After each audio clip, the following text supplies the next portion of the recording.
and finally declare the elected candidate for president within 48 hours from closure of polls. Luvanyuma lwa pressure etandise okubanga ebukutira mu mitima gy'Abannayuganda mu ggwanga nyaffe Uganda ko wamu n'okutwaliza ensi yonna abatandise okubanga amaaso gaabwe bageegesera nga bagatadde kakiiko k'ebyokulonda akateekateeka okulaba nti okulonda kubawo ng'ennaku z'omwezi 15 ojja kujjukira nti leero ziri 12 January omwaka 2026 kitegeeza nti ennaku ziri 2 zokka okulaba nti ffenna tweserejja okuba nga twolekera mu bitundu byaffe gye tusibuka okulaba nti ate tusuula akalulu akanaasalawo pulezidenti addako omwaka 2026 paka omwaka 2031. Olunaku olwaleero akulira akakiiko k'ebyokulonda omulamuzi Simon Byabakama Mugenyi avuddeyo n'ajjawo ebibadde bigambibwa abantu nti akalulu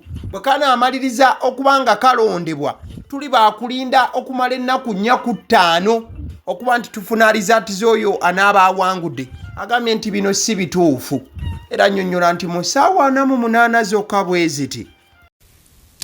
The results of presidential elections from that district will be announced and then transmitted to the National Tally Center at Lubowa in Wakiso district. The returning officers are said for presidential results is the commission. At the National Tally Center, what will happen? I want you to note that the constituency for the presidential candidates is the entire country. Accordingly, the Electoral Commission will tally all results from the districts or cities of Uganda and finally declare the elected candidate for president within 48 hours from closure of polls. Okukulambulula okuva eri akulira akakiiko k'ebyokulonda mu ggwanga omulamuzi Mugenyi Simon Byabakama olunaku olwaleero abadde annyonnyola nti results ezinaava mu buli district results zigenda kubanga zirangirirwa mu district eyo abantu gye balondedde president kati oluvannyuma zitambuzibwe zireetebwe e Lubowa ewagenda okubeera National Tally Center oba ekifo we bagenda okuba nti bagattira obululu bwonna wabula nga bwe kiri nti buli abeesimbye okuba MP balina constituency gyabwe gye bava era ng'okulangirira okwabwe gye kujja okusibuka okwobwa MP agambye nti constituency y'obwa president ebeeremu oba ya ggwanga lyonna nabwe ekito kitegeeza nti we batadde ekifo we bagenda okugattira obululu ng'akakiiko k'ebyokulonda yejja okubeera constituency ewagenda osibuka byonna wabula agamba nti okulangirira president kigenda kutwala essaawa 48 zokka.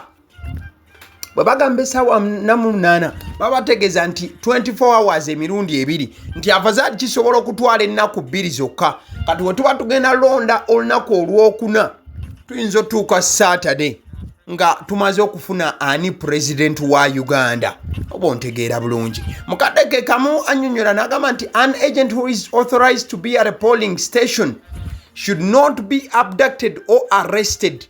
However, if the agent committing a crime, that is a different matter. No agent is above the law. Kati ojja kujjukira nti banna NUP bangi babadde beemulugunya nti akalulu akaggwa waliwo ba agenti baabwe abaabuzibwawo n'okuba nti bakwatibwa wano na wali. Kati omulamuzi leero kino kyannyonnyodde oba akulira akakiiko k'ebyokulonda n'agamba nti agenti yenna aweereddwa olukusa ekibiina ky'ebyobufuzi okujja akuuma akalulu n'okubeera nti akeekenneenya ye nga akulira akakiiko k'ebyokulonda agambye nti oyo talina kukwatibwa era talina kubuzibwawo. Wabula n'agamba nti singa agenti oyo asangibwa nga alina ekikolwa kyakoze ekimenya amateeka ate eyo nsonga ndala. N'agamba teri agenti anaaweerezebwa kibiina ky'abafuzi kujja kuuma kalulu ali waggulu w'amateeka. Not that. Bwe tumaliriza mukadde kamu annyonnyodde n'agamba nti nno omulamuzi agambye nti media please do not declare results. The act of declaring results is the sole preserve of the Electoral Commission. Let's follow what Electoral Commission has released. Wuliriza gwe YouTuber gwe munnamawulire akulira akakiiko k'ebyokulonda agambye nti ab'amawulire TV radio temulina lukusa lulangirira bivudde mu kulonda. Omulamuzi Simon Byabakama akakasiza n'agamba nti bo ng'akakiiko k'ebyokulonda be bokka abalina obuyinza obwenkomeredde okulangirira. Kati nabo ekitoteri TV radio ekkirizibwa kubeera eyo n'egattagatta n'egamba nti ffe bino bye tukuŋŋaanyiza. Amaaso mwenna muyina gatunuuliza kakiiko ka byakulonda. Ebyo byogeddwa leero ennaku 12 January 2026. Omulamuzi atwala akakiiko k'ebyokulonda Byabakama. Kati we tuva awo waliwo omukulu amanyiddwa nga Yiga Kisakyamukama. Ono abeera Special President Assistant on Service Delivery and Monitoring.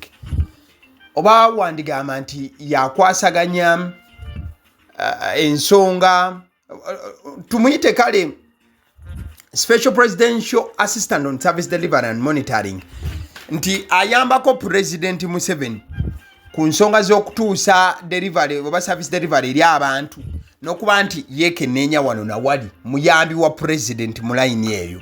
Yavuddeyo n'ayogera ebigambo ebikawanga omususa era nga muno mwe yakonjedde ne Bobi n'agamba nti tasobola kulangirirwa ne we kiriba ki.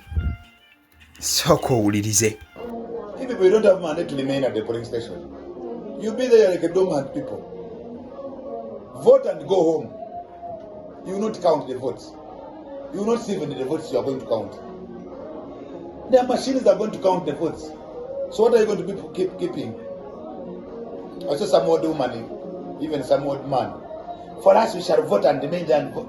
What are you going to protect? Bigambo by'omukulu Kisakyamukama yasoose kubanga abuuza nti era nannyonnyola nti toyina lukusa oba toyina tteeka likulambika kusigala ku woolondedde ku polling station. N'agamba nti ebyuma bye bigenda okubanga bibala akalulu. Kati n'ababuuza mmwe abaagala okukakuuma kiki kye mugenda okusigalawo okubanga mukuuma. At the Tally Center, we shall only allow 2 people, the candidate and the other 2 people. The rest will be out. So what are you going to be doing? Don't expect, don't even think a day that Byabakama will announce Bobi Wine. President Museveni, who's on chair, will still remain in chair. Don't even think that a day will come and Byabakama will announce Bobi Wine as president. Bigambo byayogeddwa omukulu Kisakyamukama n'agamba nti temubeerawo ne mwerimbalimba era ne mulowooza nti akulira akakiiko k'ebyokulonda asobola okusituka n'alangirira Bobi Wine nti ye muwanguzi. Bigambo byayogeddwa Kisakyamukama era nga bikyaleesewo enkyakaali y'amaanyi. Ojja kujjukira ono ye Special Presidential Assistant ku Service Delivery ne Monitoring. Tumweyongeze wano. Never think on a day that Museveni will leave this power by voting. No. Don't waste our time. Just go and vote and count what you know. We still want President Museveni. He has done nothing in this country, but a lot he has done. He's going to be the president, believe me or not. This time we are very sure President Museveni will become the president.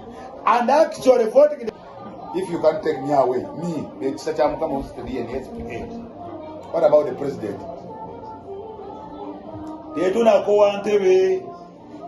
you are still crying for Museveni, General Mosca in Uganda is coming also.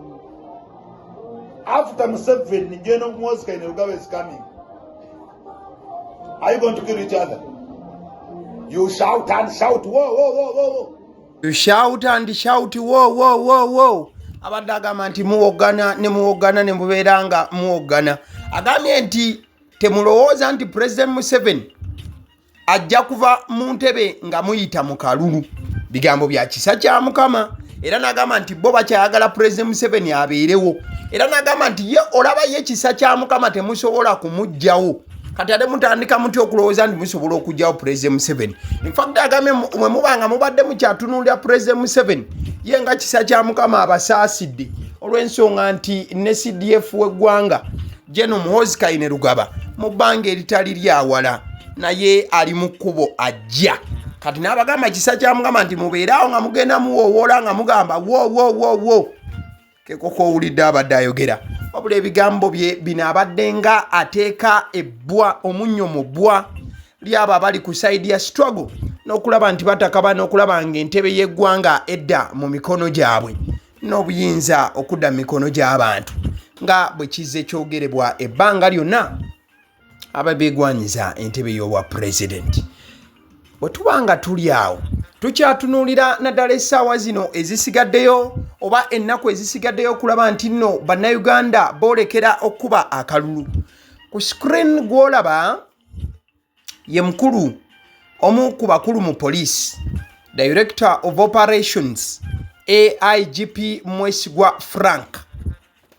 Olunaku olw'eggulo yategeseewo meeting eyamwenna mu gye tutuule tuwayeemu tulabe ensonga butya bwe tugenda okuba nga tuzikwasaganya. Meeting eno yabadde y'aba command and staff aba Kampala Metropolitan Police era mwabaddemu abasirikale bamayinja abanene balifuge okuva mu bitundu bya Kampala Metropolitan, yogera ku Masaka, yogera ku Jinja, yogera ku Lugazi, yogera ku Mitiyana, ate era mukadde ke kamu n'abakulu okuva mu MPG ebbendobendyo eryo lyonna. Wano nno yabadde ayise abakulu bano okuba nti batandika okwetegeka okulaba engeri gye bagenda okukuumamu naddala mu biseera by'akalulu, engeri gye bagenda okuba nga badispersingamu crowds oba engeri gye bagenda okuba nga baawulayawulamukko abantu we banaabanga bakuŋŋaanye naddala mu ngeri eteetaagisa okusinziira ku poliisi yo nga bwerambika n'ebitongole ebya security. AIGP Mwesigwa further directed that all crowd control and public order management units remain on full operational readiness. Priority should be given to area dominance, prevention of unlawful assemblies, and the swift dispersal of crowds where established thresholds are breached. He reiterated that the use of force must always remain lawful, graduated, and decisive. Bwe yabadde nga omukulu AIGP ayogera n'abakulu bano ab'enjawulo okuva mu commands ez'enjawulo, yabagambye nti bwe banaabanga bagumbulula abantu mu biseera eby'obululu balina okuba nti bagoberera amateeka. The force should remain lawful, graduated, and decisive. So police yamaze dde okuba ng'ekola final touches ku ngeri gyegenda okuba ng'ekuumamu akalulu n'okukakkanya obujagalalo obusuubirwa. Bwe tuba tuli awo katukomyewo ebigere tubitanduludde tubizizaayo mu bibiina by'obufuzi naddala ebibiina ebibiri ebitunuuliziddwa amaaso, ekibiina ki National Unity Platform giyite NUP ate era mukadde ke kamu wamu n'ekibiina ki NRM. Olunaku olwaleero National Unity Platform bali mu kuteekateeka era ebibiina bino biri mu final touches ez'okubeera nti bakuba campaign. Olunaku olwaleero Bobi Wine ali mu Kampala wakati era wendikodingidde vidiyo eno ng'olukuŋŋaana lwa Agakani awo enteekateeka zonna zigiddwako akawuwo. Bobi Wine agenda kubeera ku Aga Khan grounds awo ku Gaddafi Road Kampala wakati nkugambye tuli mu final rallies. NUP eri mu kuba ezaayo eri kutaamu egenda ne NRM nayo bwekoze. In fact NUP olunaku olwaleero in fact mu nnaku zino ebbiri ezisembayo balina campaign gye batandise egamba nti get the last vote out.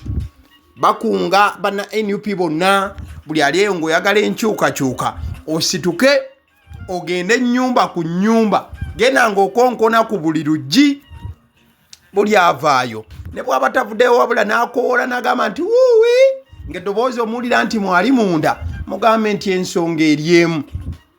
Protest vote obubaka bubawe obagambe nti Kyagulanyi Robert Sentamu bw'obanga omulabe ku ballot tiikinga. Aba NUP essaawa zino y'enjiri eri mu kutambuzibwa era nga bali mu kugamba nti ambuleera buli woogirabye olina okubeera nga mukwano gwange tokola nsobi. So kyekyo kyolabaawo ku screen. In fact ka flyer okuva wali mu National Unity Platform NUP kati ate wodda mu National Resistance Movement giyite NRM nabo bali mu kubanga bakola kyewandiise final touches mukwano gwange.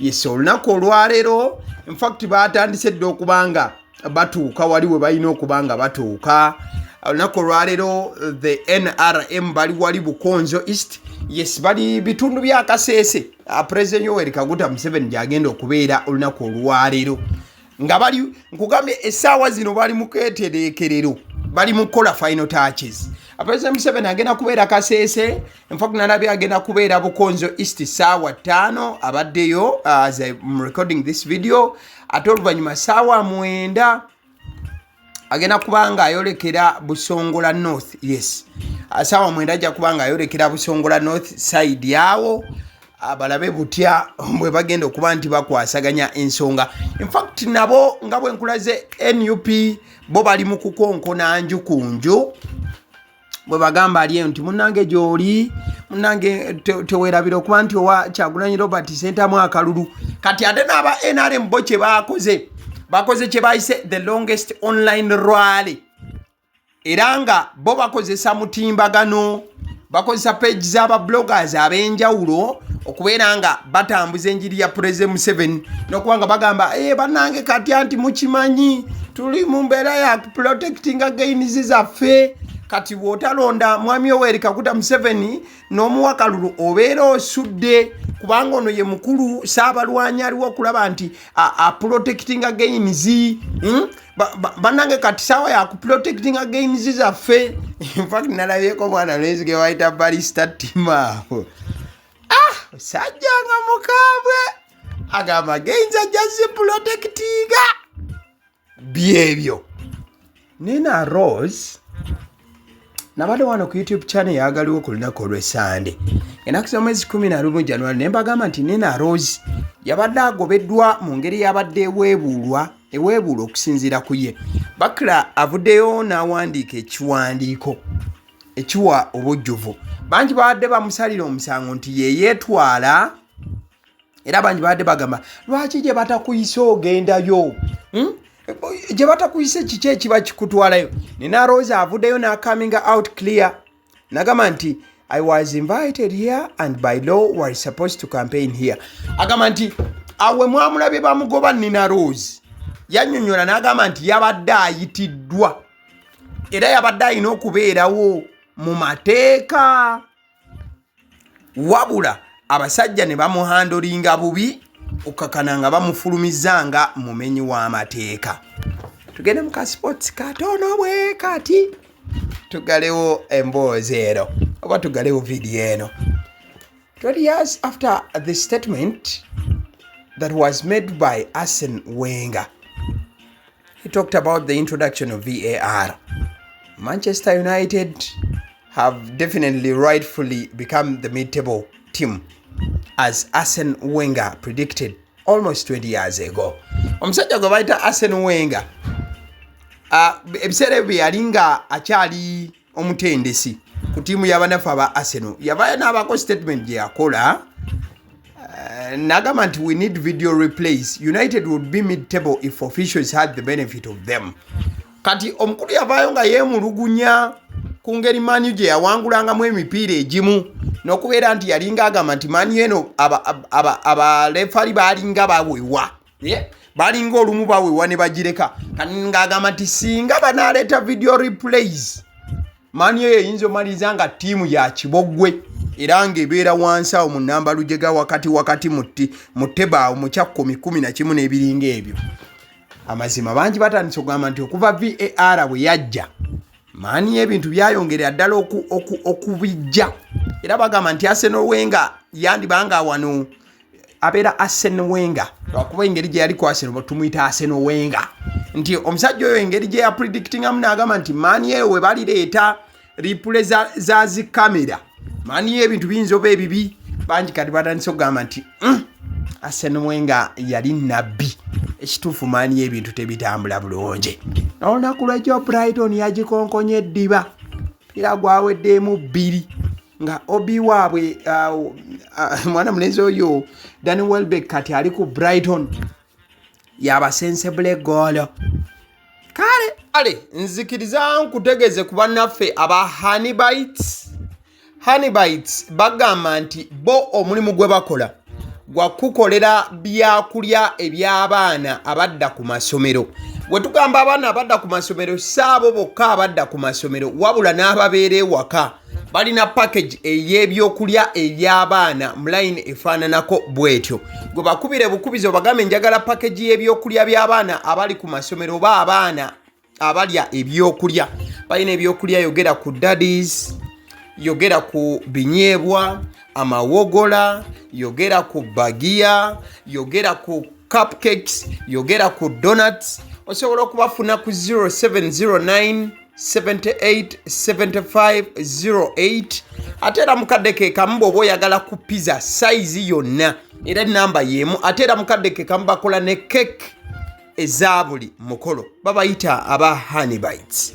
Njagala n'okutegeeza ku bannaffe aba Alson Painters UG, bano basiizi ba langi era nga balina obukugu mu kusiiga langi era bamanyi ne langi ki egenda ku kizimbe kyo era mu ruumu ki.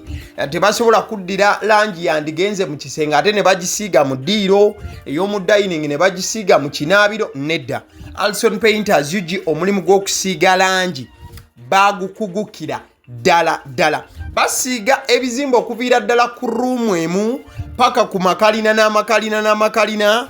Gwe bakubire bukubizo bagambe nti Alson Painters UG namaliriza okuzimba ekizimbe kyange. In fact ne bw'oba olina ekizimbe nga kikadde nga olaba langi yakyo efaanana si bulungi, Alson Painters UG bazze kugonjoola ensonga eno. Bakubire ku 0705 1936 be bannaffe aba Alson Painters UG.